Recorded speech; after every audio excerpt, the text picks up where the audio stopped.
Selamat pagi teman-teman, Shalom. Renungan pagi hari ini berjudul Yesus menggunakan air liur untuk menyembuhkan orang buta itu.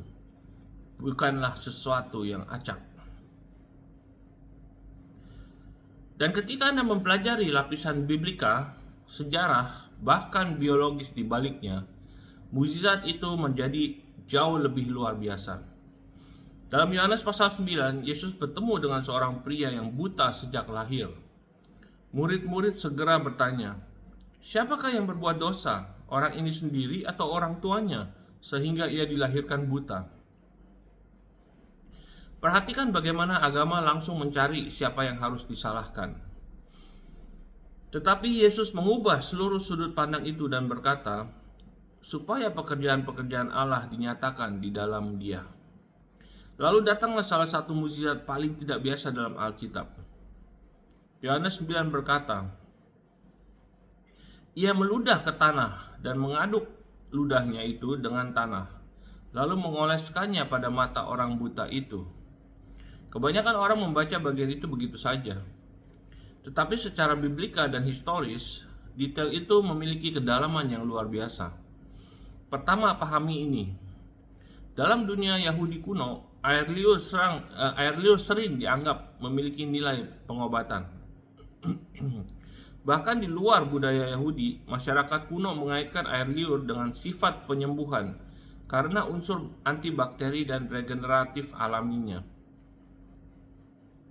Ilmu pengetahuan modern sekarang juga menegaskan bahwa air liur mengandung senyawa yang berkaitan dengan penyembuhan luka, perbaikan jaringan, dan pertahanan antimikroba. Air liur mengandung enzim, faktor pertumbuhan, protein, dan senyawa yang membantu melindungi serta memulihkan jaringan yang rusak. Salah satu senyawa bernama histatin telah dipelajari karena perannya dalam penyembuhan luka dan regenerasi jaringan. Sekarang pikirkan ini baik-baik. Pencipta tubuh manusia tentu sepenuhnya memahami sifat-sifat yang ada di dalam tubuh yang ia rancang sendiri. Yesus tidak sedang melakukan pertunjukan acak. Segala sesuatu yang dilakukan memiliki tujuan. Tetapi mukjizat ini menjadi lebih dalam lagi ketika Anda menghubungkannya kembali dengan kitab Kejadian. Kejadian pasal 2 berkata, ketika itulah Tuhan Allah membentuk manusia itu dari debu, tanah, dan menghembuskan nafas hidup ke dalam hidungnya. Perhatikan gambaran ini. Debu dari tanah, hidup ilahi dari Allah. Sekarang maju ke Yohanes 9. Yesus meludah ke tanah dan membuat lumpur dari bumi. Sang Pencipta sekali lagi bekerja dengan debu. Mengapa ini penting? Karena mata orang buta itu tidak pernah berfungsi sepenuhnya sejak lahir. Yesus bukan sekedar menyembuhkan penglihatan yang rusak. Ia sedang menunjukkan kuasa penciptaan. Banyak teolog percaya mukjizat ini melambangkan penciptaan ulang. Allah yang sama yang membentuk manusia dari debu dalam Kejadian, kini sedang memulihkan apa yang rusak melalui debu itu lagi. Wow. Inilah sebabnya Injil Yohanes terus-menerus menampilkan Yesus bukan sekadar nabi, melainkan sang pencipta ilahi yang masuk ke dalam ciptaannya. Yohanes pasal 1 berkata, segala sesuatu dijadikan oleh Dia. Pribadi yang berlutut di tanah dengan lumpur di tangannya itu adalah pribadi yang sama yang membentuk manusia pada mulanya. Tetapi kisah ini lebih dalam lagi. Yesus kemudian berkata kepada orang buta itu, pergilah, basuhlah dirimu dalam kolam Siloam.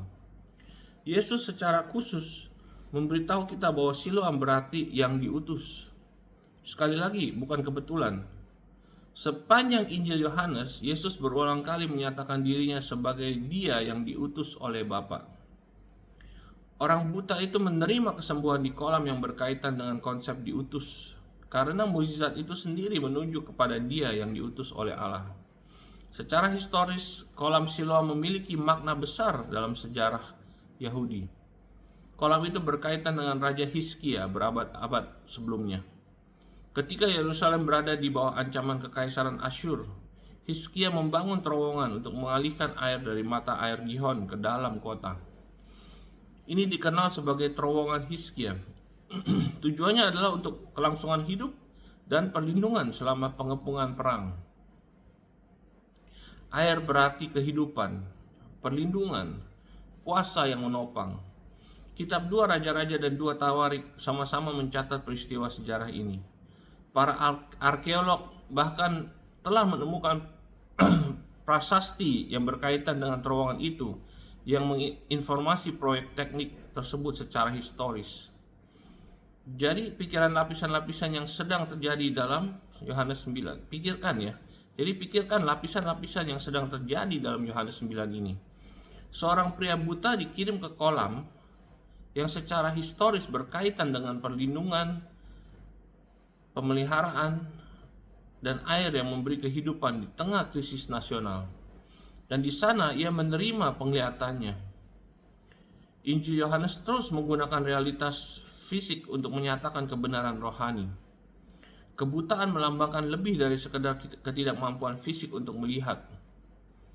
Itu melambangkan kebutaan rohani. Dan para pemimpin agama dalam pasal itu membuktikannya. Orang buta itu akhirnya melihat secara fisik, sementara orang-orang Farisi tetap buta secara rohani, meskipun mengaku melihat. Itulah ironi dari pasal tersebut. Pria yang tidak memiliki penglihatan mengenali Yesus, sementara para ahli agama menolak dia. Dan hal ini masih terjadi sampai hari ini.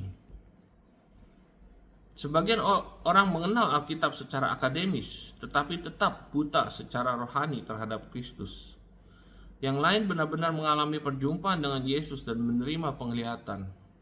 Mukjizat ini bukan sekedar tentang mata. Ini tentang pewahyuan, penciptaan, pemulihan, dan otoritas Yesus sebagai anak Allah yang ilahi.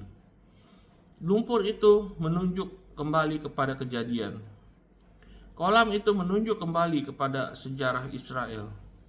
Kesembuhan itu menunjuk kepada Mesias.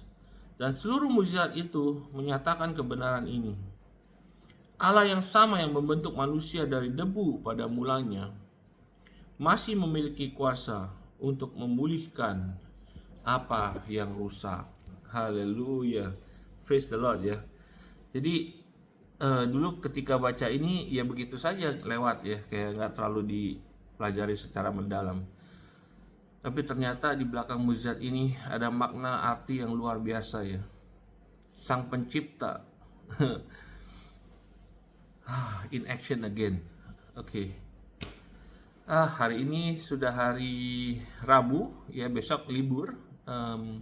So have a great long weekend ya. God bless you and remember, the Creator is our God.